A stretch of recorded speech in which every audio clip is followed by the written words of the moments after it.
నమస్కారము. ఈరోజు మనం కొద్దిమంది కవులు వారి పరిచయం గురించి తెలుసుకుందాము.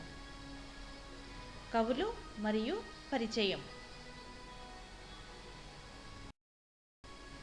ముందుగా తిక్కన సోమయాజి. కాలం 13వ శతాబ్దంకు చెందినవారు. ఈయన రచనలు నిర్వచనోత్తర రామాయణం, ఆంధ్ర మహాభారతం, విరాట పర్వం నుంచి స్వర్గారోహణ పర్వం వరకు 15 పర్వాలు రచించారు.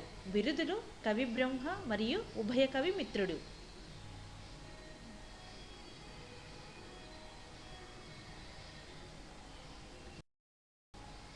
ఇప్పుడు బద్దెన గురించి తెలుసుకుందాము.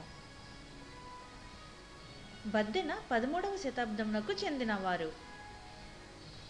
ఈయన రచనలు సుమతి శతకం.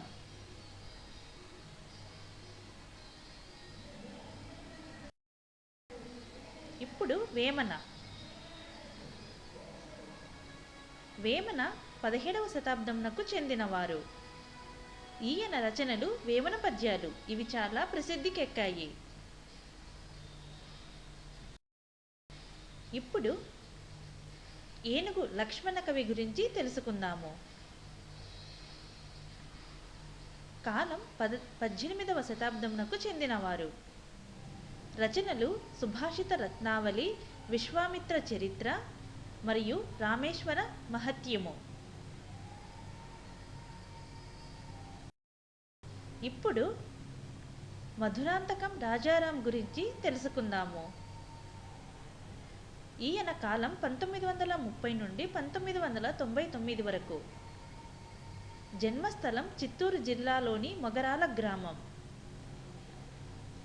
రచనలు కమ్మ తెమ్మెర, వక్రగతులు, ఇతర కథలు, రేపటి ప్రపంచం, త్రిశంకు స్వర్గం, జీవితానికో నిర్వచనం, కోనలమ్మ కోన. ఇవి ఈయన గారి రచనలు.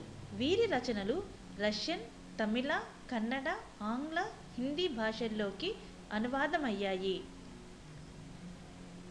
ఈయనకు వచ్చినటువంటి పురస్కారాలు: బుజ్జిబాబు అవార్డు, రామశాస్త్రి అవార్డు, తెలుగు విశ్వవిద్యాలయం వారి ప్రతిభా పురస్కారం, ఆంధ్రప్రదేశ్ సాహిత్య అకాడమీ అవార్డు, కేంద్ర సాహిత్య అకాడమీ అవార్డు, శ్రీకృష్ణదేవరాయ విశ్వవిద్యాలయం వారి గౌరవ డాక్టరేట్. చూశారు కదా ఈరోజు కొద్దిమంది కవులు వారి పరిచయం గురించి. వచ్చే వీడియోలో మరికొద్ది మంది కవులతో మీ దగ్గరికి వస్తాను. ఈ వీడియోని చూసినందుకు ధన్యవాదములు.